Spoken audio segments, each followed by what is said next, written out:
All right, let's get right into this.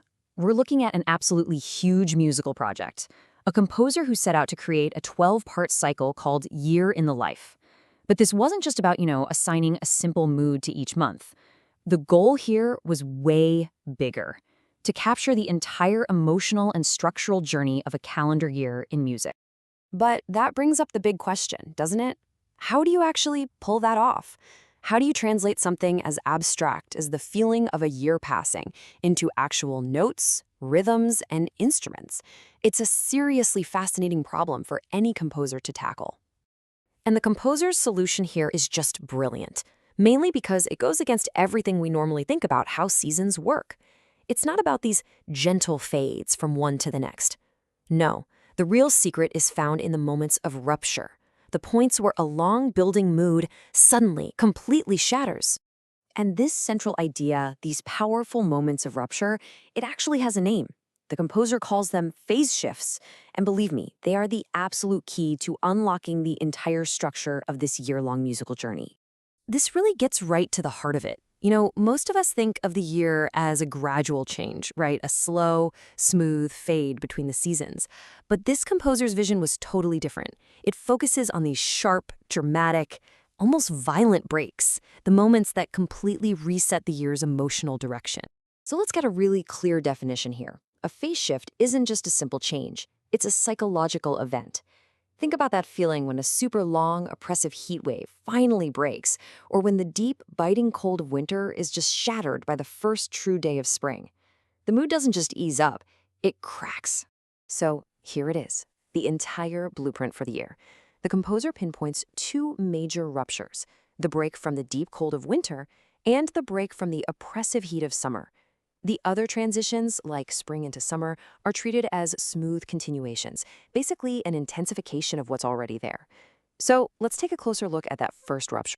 Okay, so let's zoom in on that first major phase shift. This is the story of how the composer builds up the immense pressure of winter only to completely shatter it. The cycle kicks off in the deep, deep cold. January's music is stark, it's slow, and it's really introspective. It's all about creating this feeling of stasis, a kind of crystalline cold that feels almost frozen in time. The harmonies are dissonant and a little ambiguous, kind of like a gray, indistinct winter landscape.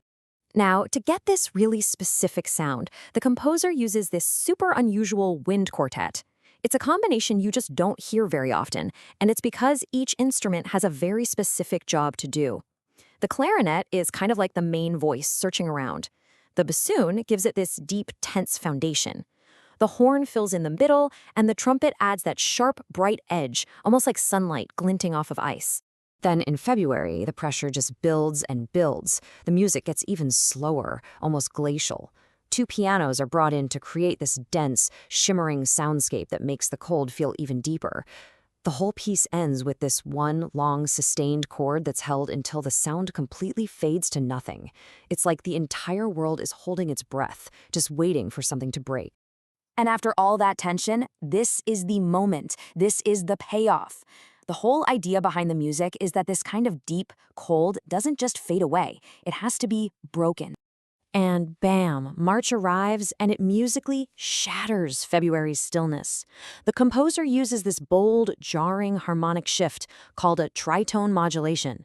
Now, all you need to know is that it's pretty much the most disruptive, most jarring key change you can possibly make in music. It's designed to make you feel like you've traveled the farthest possible distance in the shortest amount of time. And just like that, winter is broken. Spring is here. Okay, so the exact same principle applies to the year's second great phase shift, the breaking of summer's oppressive heat. This is another moment where a long-building pressure finally gives way.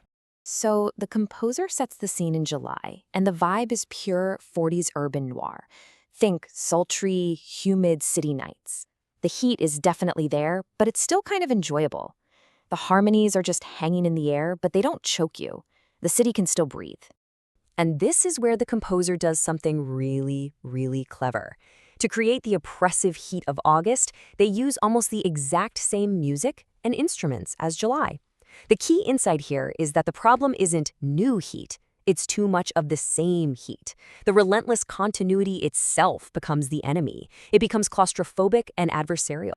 And just like with winter, this deep, sticky, almost angry heat doesn't just fade away. It has to break. That psychological spell has to be shattered for there to be any relief. September is that break. It's the release. The music immediately shifts to this reflective, almost melancholic mood. All the oppressive textures from August are just gone. They're replaced by transparency and space. And the very first thing you hear, the sound that signals this huge change, is the shimmering, clear entrance of a harp. It's a sound that tells you the emotional world has finally turned a corner. So, what does all this mean when you put it together? Well, this whole structure of ruptures and continuations, it creates this incredibly powerful framework for understanding not just this piece of music, but maybe even our own experience of time.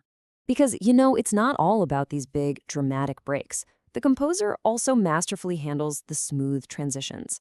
Spring just glides into summer with this totally frictionless feeling, like you're punting on a river. And autumn deepens into winter with a descent into a shadowy, almost Hansel and Gretel-like forest. These are intensifications, not complete reversal. And this really gets to the composer's whole philosophy about what music should even do.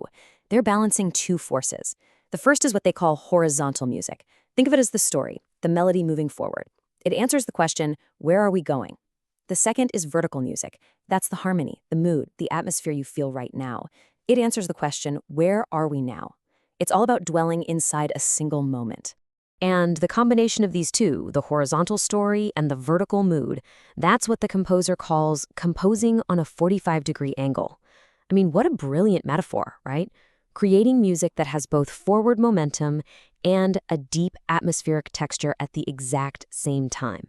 You're not just following a story. You are living inside a rich, resonant moment. So when you step back and look at the whole thing, you see this beautiful, elegant architecture. It's built from 4 3-month suites. In each one, a psychological mood builds and builds and builds until a dramatic phase shift ruptures the tension and launches us into the next season. It's a structure that feels so powerful because, honestly, it's built on real human experience. And that really leaves us with a fascinating question to think about for ourselves. If you were to compose the music of your own life, what would it sound like? What are the periods of smooth continuation, where one phase just deepens into the next? And maybe more importantly, what are your ruptures? What are those sudden, explosive phase shifts that truly changed everything?